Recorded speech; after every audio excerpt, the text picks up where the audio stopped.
All right. So, folks, I don't consider myself any kind of expert on the geography of Ukraine. And you know what my pronunciation of cities like Kurakhove is. I was calling it Kurakhove here for days. Yeah, it's that bad.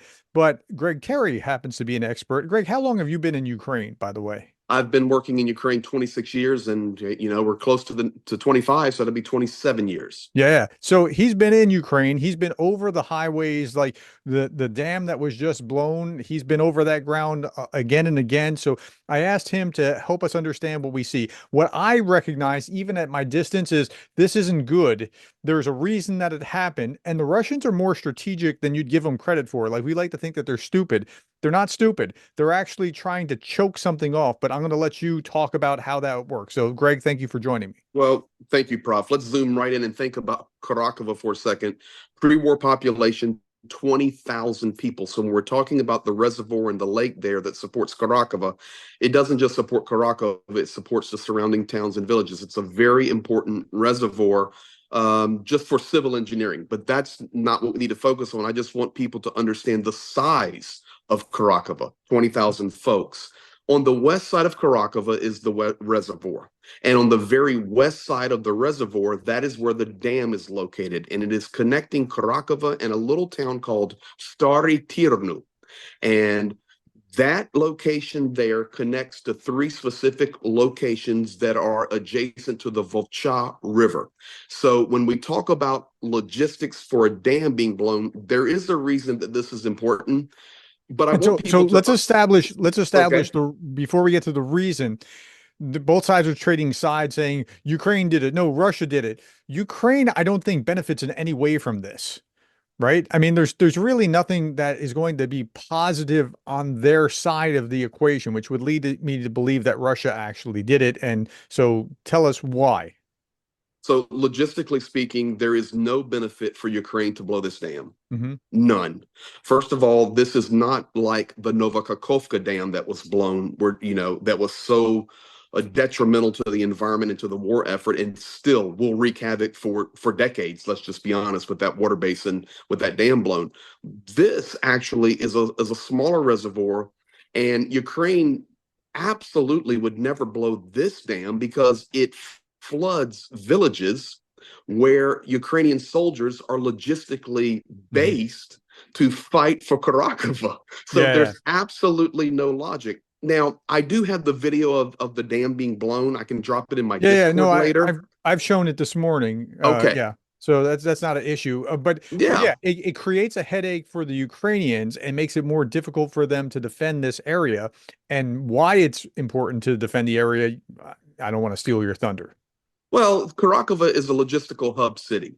Hmm. So on this eastern and southeastern front, we have basically four main areas right now we need to look at that Russia is putting an all-out assault on. And I will be covering these in depth on my live tomorrow night, minute by minute, down to the roads. But Pokrovsk and Mirnograd up in the north, we know about that. We'll speak about that in just a moment. But and then Kurakhove down due south of Pokrovsk, and Hmm. then west of that is Orikiv, which is above Robotny. Those are the four main areas we have an assault on. And to be quite honest, Kurakhove right now is in Russia's crosshairs because it is a logistical hub for Ukraine. It's a stronghold city. Hmm.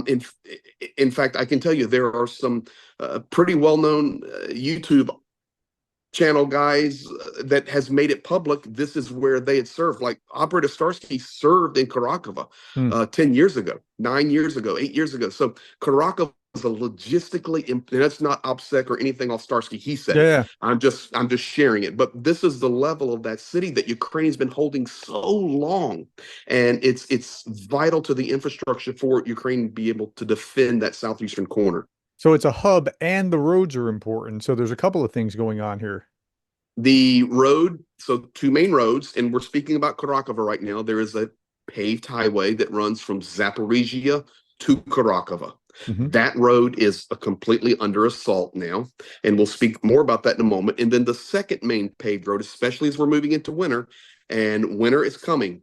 I was watching Ukrainian weather today. It's coming strong. The second main paved road comes from Dnipro into across Mirnograd and then on into Konstantinivka and Chasiv Yar. So that's the two main paved highways. And let me say once, forgive me for that word, if Kurakhove were to fall, we now have to back up significantly to create another logistical hub with a town and infrastructure and safety the size of Kurakhove. That's why it's Right. vitally important. So And when the in dam is between, there's blown, pretty much nothingness. It's not even it's woods, it's fields, and that's easy to cross over once there's not mud or once you get back into a position weather-wise where you can do it.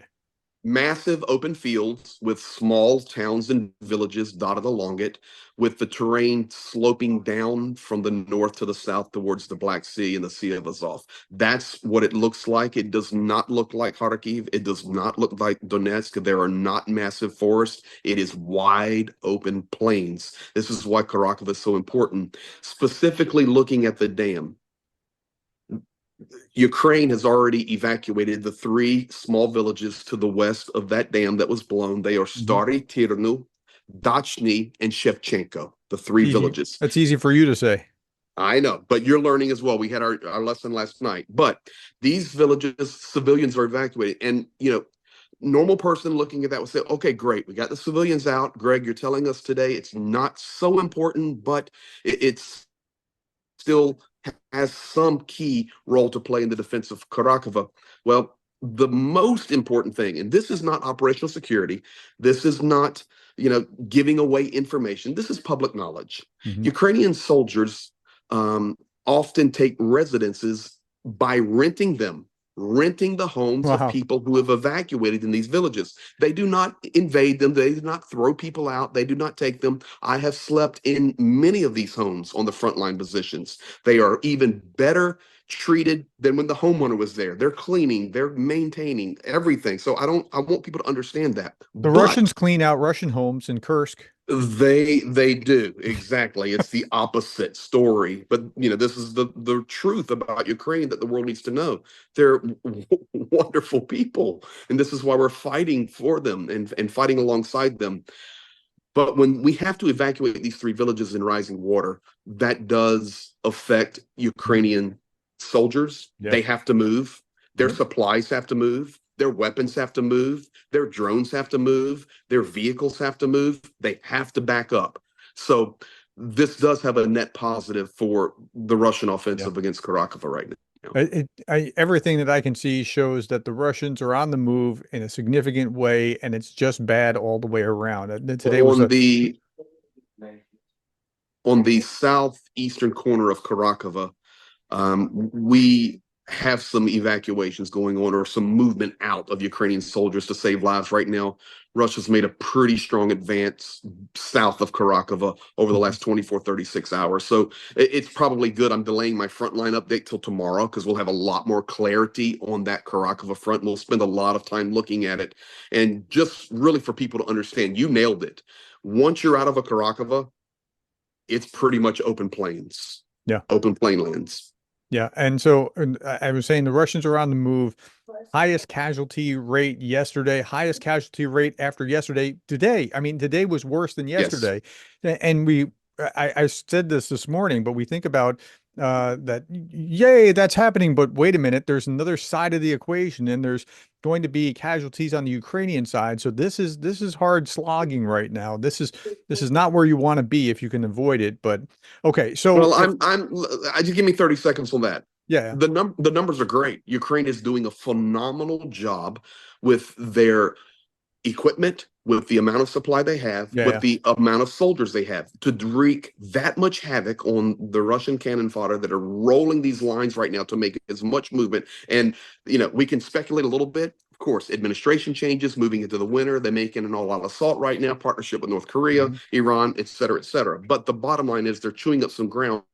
So for me personally, when I look at those lost numbers, that's great. But we do have to then, analyze, okay, what did Ukraine take in casualties today? Then take that number, then look at mobilization. Regardless, it's still a net positive for Ukraine because they are undermanned and they are outgunned. And to do that is a testimony to their fighting spirit and why we must support them harder than ever to defend their territory Mhm. and restore their sovereign borders, not only to kick out the invader, but for global security and global consistency to order and a Mhm. world order, not a new world order, but a world order of law and regulation. So they're doing an amazing job, and I'm very proud of my brothers. We've lost some friends over the last week personally that I knew. It gets tough, Mm. but the guys are doing amazing. So, okay, so to some, Hmm. um, what's happened there is bad. It's not strategically endgame, but it is going to mean tactically they're going to have to reposition and maybe even lose some more ground in the process if they can't hold Kurakhove. Is that a fair It's a very fair assessment? assessment, and it's a very fair assessment, and I can confirm it multiple ways. There's a lot of Russian soldiers pushing on Kurakhove right now, a Mhm. lot. And if they were to gain Kurakhove, those soldiers will immediately go to the Pokrovsk push. Yeah. Immediately. And there will be a swarm that comes against Pokrovsk. That is why Ukraine must reinforce and hold Kurakhove as long as possible. Defend it, defend it, defend it. And this is why the dam does play some importance in this picture. Just want people to understand that. Additionally, and I'll look at this very closely tomorrow night on the live, but Pokrovsk is due north of Kurakhove. Hmm. Just to the west of that, there is a paved highway that connects Pokrovsk Road to the Hmm. Kurakhove Road. It moves from Pokrovsk to Constantinople, Hmm. which, yes, there is a Constantinople in Ukraine, and it comes through Andriivka. Zhenya and we have ridden that road to deliver supplies dozens and dozens of times. I know it like the back of my hand. It is wide open. There is some tree cover. It winds its way down the hills, loses probably 100 or 200 meters of elevation as it comes down toward the lower road. That road now is under constant assault of artillery, Hmm. and it is under constant assault of drones. In certain places, the Russian soldiers are about 4 kilometers or even 3 from Hmm. that paved road. And it is vitally important for supply line because once you're off of that, you're on the village roads. Winter is coming. Yeah. So not only do you have the assault on Pokrovsk, you have the assault on that paved highway, and Hmm. then, of course, the continued shelling on Pokrovsk itself. So between Pokrovsk, the road connecting Pokrovsk and Constantinople, and then Kurakhove, it's a very hot zone, and we need to do our best to supply. And people Hmm. donate, people give, Yeah. drone projects, medical supplies. It's key. We help personally a lot of guys, and I won't call their name for security here, but people that you have seen on our videos Hmm. are fighting in those cities right now. Yeah. I can also say, Professor Gerdes, without giving anything away, we've got hundreds of kilometers here to talk about. Our Cossacks are extracting the wounded in this hot zone. Yeah, that just gave me warm fuzzies. Now It does. I'm glad that we can be useful in I some want you to ways. know You our feel helpless Cossacks. sometimes when you're looking at this, going, "Oh, I wish I could do more." And it's good to know. It's good to feel part of being able to actually do something about it. Well, let me give you one more piece of good news. We're delivering right now, Zhenya on the front lines, delivering our third and fourth Cossavacs and upgrading all the anti-drone jammers. We have our team with us there. So he'll be with all of our teams and all 4 Cossavacs. And I can tell you right now, the second Kosovac is going into that battle zone somewhere between Pokrovsk and Orikov. So 2 we are putting there to help extract. Yeah, and it makes you feel Yeah. great. Yeah. And I hope for your community in mind, it also makes people feel really good. We're making a difference. Yeah. So speaking of that, so you're going to be doing a live tomorrow talking about this and some more at Greg Terry Experience on YouTube. And so check that out. And what time are you going to be doing it? 9 p.m. Eastern Standard, we will just take the entire hour and we will look at the front lines in depth, make sure people understand the geography, where the movements are. A lot of things are happening right now, to be honest, this day, right while you and I are talking. Mhm. There's some serious movements going on. And I thought I was going to do it tonight. I said, no, let's move it back one day because we'll really have a clear picture tomorrow. Additionally, we'll be giving away a signed battle flag Mhm. from the front lines that Fish has signed as just a thank you to somebody that's in the live stream for supporting Ukraine. All right. So check that out. Thank you, Greg, for the update. I really appreciate your insights. Thank you, Prof.